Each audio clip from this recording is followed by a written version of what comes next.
Hello दोस्तों, आपका स्वागत है हमारे चैनल जीके मास्टर में। और आज हम लोग बात करेंगे बीपीएससी द्वितीय चरण शिक्षक बहाली में कितने पदों पर सप्लीमेंट्री रिजल्ट जारी किया जाएगा और सभी जिलों का रिपोर्ट आप लोगों के लिए यहाँ हम आज प्रस्तुत करेंगे कि किस ज़िले में कितना काउंसलिंग हुआ है, कितने अभ्यर्थियों ने काउंसलिंग छोड़ा है और सप्लीमेंट्री रिजल्ट कब तक जारी किया जाएगा और कटअप क्या रहेगा। इन सभी पॉइंट पर बात करेंगे इसी वीडियो में। तो चलिए वीडियो शुरू करते हैं, पूरी अपडेट देख लेते हैं। इससे पहले अगर चैनल पर नए हैं तो प्लीज़ चैनल को सब्सक्राइब कीजिएगा, शेयर कीजिएगा और लाइक कीजिएगा, ऐसे ही अपडेट जानने के लिए सबसे पहले। और हम लोग बात कर लें कि सभी जगह यानी सभी 38 जिले में देख लिया जाए तो 20 से 30% जो शिक्षक हैं मतलब कि द्वितीय चरण में सिलेक्टेड वह काउंसलिंग में नहीं आ रहे हैं। देख लीजिए, अभी आपको हम बता रहे हैं यहाँ जिला बाय जिला। चलिए थोड़ा देख लेते हैं। 469 शिक्षकों ने तक नहीं कराई काउंसलिंग।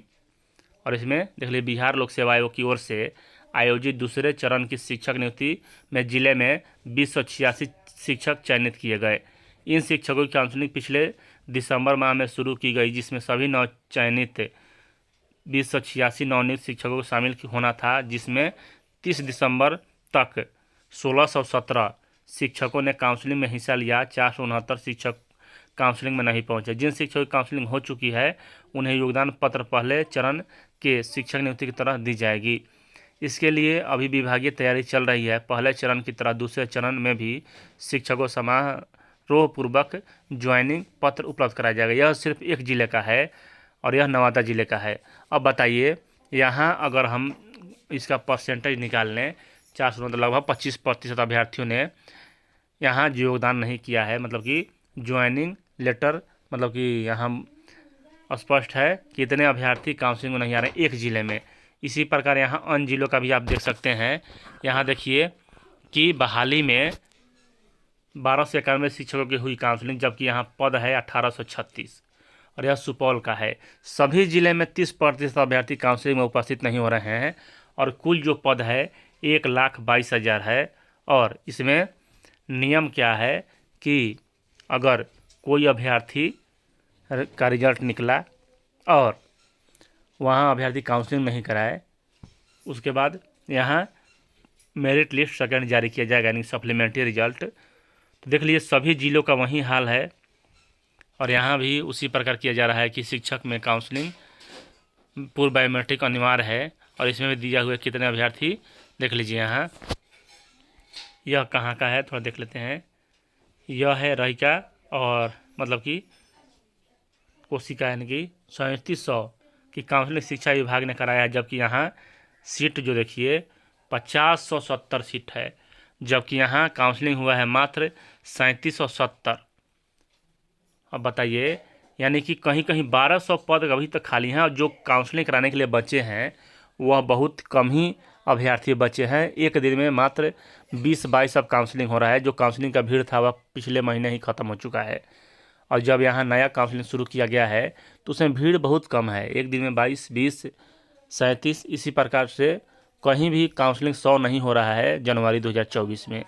तो यहाँ देखिए, एक ज़िले में 1200 पद खाली रह गए और यहाँ उसी प्रकार अन्य ज़िले में देख लीजिए, मधुबनी का है। दूसरे चरण में बीपीएससी से चयनित हुए शिक्षकों को स्कूल भेजा जाएगा और इसमें मतलब कि देखें तो बहुत ज़्यादा सीट खाली रहने वाला है। कम से कम 30,000 प्लस पद खाली रहेगा।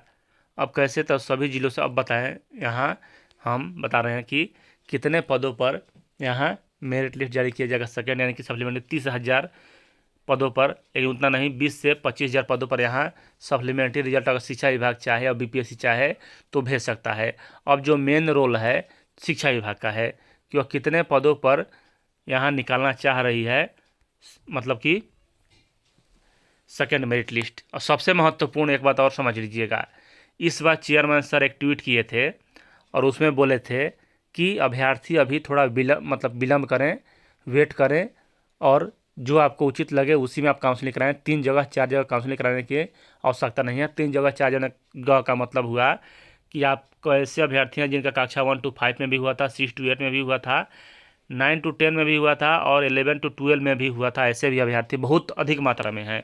मान के चलिए कि यहाँ तो बीच में चेयरमैन सर का काउंसलिंग कराने के पीरियड में जब रिजल्ट निकल रहा था चरण बाई चरण, इसी द्वितीय चरण का, तो उसमें कहा गया कि अभी वेट करें 6 to 8 का रिजल्ट का, 9 to 10 का रिजल्ट का, आप एक ही जगह काउंसलिंग कराएं ताकि यह जो सीट रहे उस पर सप्लीमेंट्री रिजल्ट जारी किया जा सके। उसके बाद यहाँ अभ्यर्थियों ने चेयरमैन सर की बात को माना और उन्होंने एक जगह ही काउंसलिंग कराया। इसलिए यहाँ सभी जिलों में मान के चलिए तो 30% सीट खाली ही है जो अभ्यर्थी काउंसलिंग नहीं कराए हैं। उसके बाद अब यहाँ हम लोग बात कर लें कि कब तक आ सकता है यहाँ सप्लीमेंट्री रिजल्ट। तो देखिए फरवरी में जारी किया जाएगा। और कब तक जारी किया जाएगा? तो फरवरी प्रथम वीक में जारी किया जा सकता है। कारण क्या है कि जैसे पिछले चरण में जारी किया गया था सप्लीमेंट्री रिजल्ट, सभी प्रक्रिया पूर्ण हो जाने के बाद जारी किया गया था, यानी कि नियुक्ति पत्र वितरण हो गया प्रथम चरण का, उसके बाद उसका विद्यालय आवंटन हो गया, मतलब कि सब कुछ हो गया। उसके बाद सप्लीमेंट्री रिजल्ट जारी किया गया था बीपीएससी के द्वारा।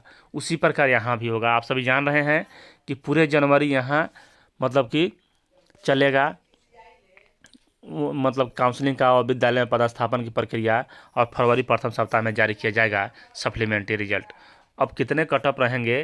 तो देखिए जिनका भी 4 नंबर से 5 नंबर कम है कटअप से, तो उनका होने का संभावना है। जितना पद खाली है इस बार उतने के बारे में हम बात कर रहे हैं। अगर शिक्षा विभाग चाहे तो यहाँ 20,000 प्लस पदों पर सप्लीमेंट्री रिजल्ट जारी कर दे तो यहाँ इन अभ्यर्थियों का भला हो सकता है। यही होगा इस बार, क्योंकि चेयरमैन सर खुद बोले हैं कि जो भी अभ्यर्थी हैं 3 जगह सिलेक्टेड है वह एक ही जगह ज्वाइनिंग करें, बाकी काउंसलिंग में नहीं आए। तो काउंसलिंग में अभ्यर्थियों ने उनकी बातों को माना है। देख लीजिए यह मधुबनी जिले का है और इसमें 3750 अभ्यर्थी ने ही मात्र कराया है और इसमें 50 और 70 सीट है।